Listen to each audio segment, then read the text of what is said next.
The light middleweight division has often been a place of limbo, where few reign for very long. One of those few was the golden boy Oscar de la Hoya, who now looks to lead a new king to the throne of this division. Today, we're going to be looking at the 5 best light middleweight boxers dominating the scene. As always, we'll be rating them by giving them stats for 5 key traits. The first is power, how often the fighter knocks down or knocks out their opponent. Hand speed, the speed of their combinations and jab. Endurance, how much punishment they can take to the head and body and keep fighting well.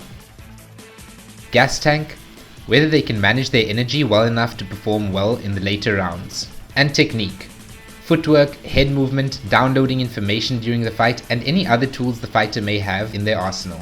And finally, give them a rating out of 5 stars. With that being said, let's look at the first man on this list.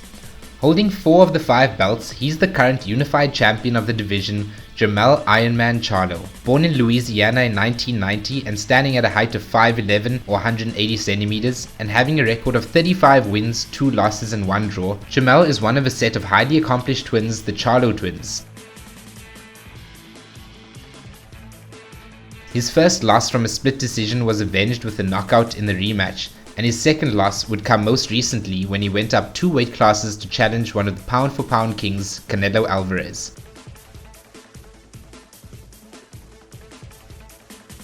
He has explosive power that he uses to wear down his opponents, and has enough ring IQ to survive against a power puncher like Alvarez, even though he didn't get the win.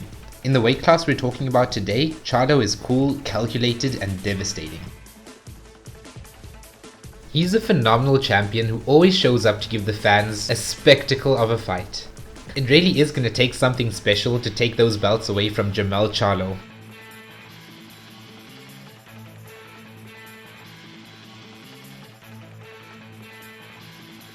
Now that we've checked out the Ironman, let's see what kind of stats that gets him. Getting revenge knockouts from his loss and draw is enough to put his power up there at an 8. While Charlo's hands are quick enough, they're by no means the quickest, and he gets a 7 here. He's never been knocked down, not even 2 weight classes heavier. This gets him a 9 for endurance. Even when being outpaced, Charlo almost always has enough gas for the 12th round, so he has an 8 for gas tank. And his technique of well-placed hammering blows gets an 8, as it was good enough to get him an undisputed championship win. Giving Jermell Ironman Charlo an even 4 stars. Jermell is an impressive champion, but now let's look at the man he fought for the undisputed title, an Argentine known as El Boxy, Brian Castano. Born in Argentina in 1989 and standing at a height of 5'7" or 171 centimeters, with a record of 17 wins, 1 loss and 2 draws, with that 1 loss and 1 of those draws being against Jermell Ironman Charlo. Brian Castano was first recognized when fighting the highly decorated veteran Erislandy Lara, and the 2 amazing fights against the man we've just looked at, Jermell Charlo. His combinations and forward moving pressure puts many fighters on the back foot, and Castano has a keen eye for body shots and openings. 17 of his 20 wins being knockouts shows impressive enough power to deal with all but the elite level. He's built different too. Charlo has been the only one to take Castano off his feet. He usually isn't fazed by much. As a fan, I hope we get to see a third fight between Brian Castano and Jermell Charlo one day.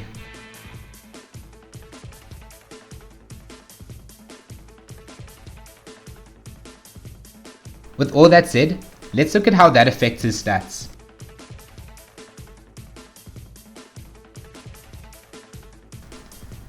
His power, while very high, is not enough to keep elite fighters at bay, getting him a 7. This is the same case with his hand speed, and that gets him another 7. It takes quite a powerhouse to put him down, getting him a 7 for endurance. For the pace he fights at, he has quite an impressive gas tank, earning him another 7. And his pacey, well-placed shots puts his technique at a higher 8. And so, Brian Castano wows us with his stats as he does with his technique and style in the ring. This brings El Boxy to a total of 3.6 stars. Now it's time to move on to our next fighter. Our next fighter is a story of pedigree. Son of a former undisputed champion and now trying to do the same himself is Tim Tszyu. Born in Australia in 1994, Tszyu stands at 5'9" or 179 centimeters and is undefeated in 24 fights. Tim also has a 3-year younger brother who is undefeated in the same division, but not quite ready to be on this list. After the undisputed fight between Castano and Charlo, the WBO belt would later be given up for Charlo to fight 2 weights higher. Tim then stepped up to knock out the only man in the division to have ever beaten Charlo, so Tim became the WBO champion. His tight high guard and speedy footwork makes him an elusive target, while he fires back at opponents with sharp, thunderous shots. Tszyu seems to have the same energy going into every round and is unfazed by the shots he's taken up to date. He was meant to have an undisputed title shot against Charlo, and it seems it may still be on the cards. Let's hope we get to see it in 2024. For now, let's see how Tim Tszyu stacks up. His heavy, draining jabs and 70% KO ratio earns him a respectable 8 for power. In comparison to his list counterparts, his hand speed racks up to about a 6. No fighter has stunned Tim yet, giving him an endurance stat of 8. His energy management is at an elite 8. And he gets one more 8 for his quick feet and high ring IQ. I guess growing up in a family of boxers seems to have made Tszyu a master of his style, racking him up a total of 3.8 stars. Next on our list, we have a rising star who is one of the youngest fighters to make our list, Jesus Ramos. Born in 2001 in Arizona, USA, standing at 5'11" or 180 centimeters, Ramos has a record of 20 wins, 1 loss and no draws, with his recent fight being against a high caliber fighter being his only loss in September of 2023. At only 22 years old, he has a long way to grow, but shows immense promise with relentless flurries of attacks that don't seem to let up.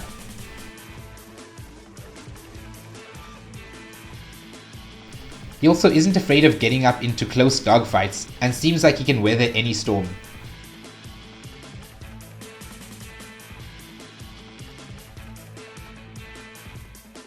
Ramos is quite a bit taller than the other fighters in this division and has a long reach, allowing his fast combinations to dictate the distance and pace even more, and just needs a few more years of honing before he's an elite fighter. His recent loss against a former champion of the division will definitely teach him a lot and help him grow into a more complete fighter.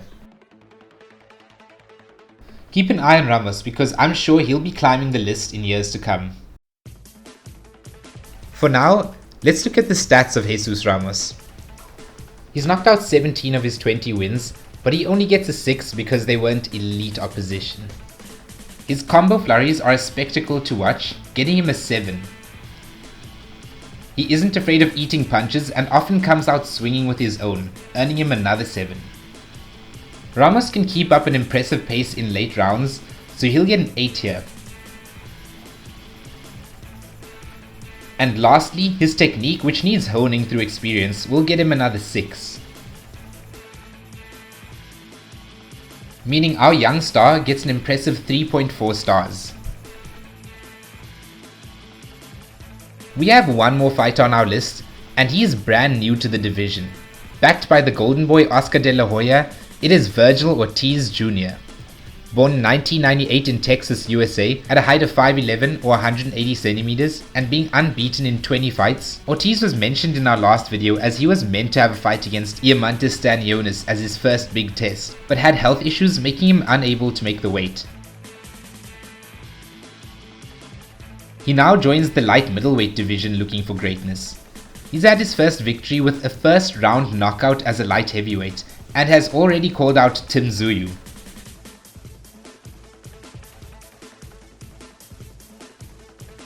Ortiz has massive power and it comes at breakneck pace. He has knocked out every man he's stepped into the ring with. He stays focused, wearing his opponents down with a lot of bodywork and pinpoints the knockout as soon as it presents itself.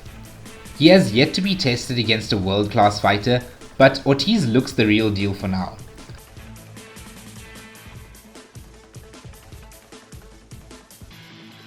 And hopefully being at a higher weight class means his power and speed will only grow from here. So let's see what this means for his stats.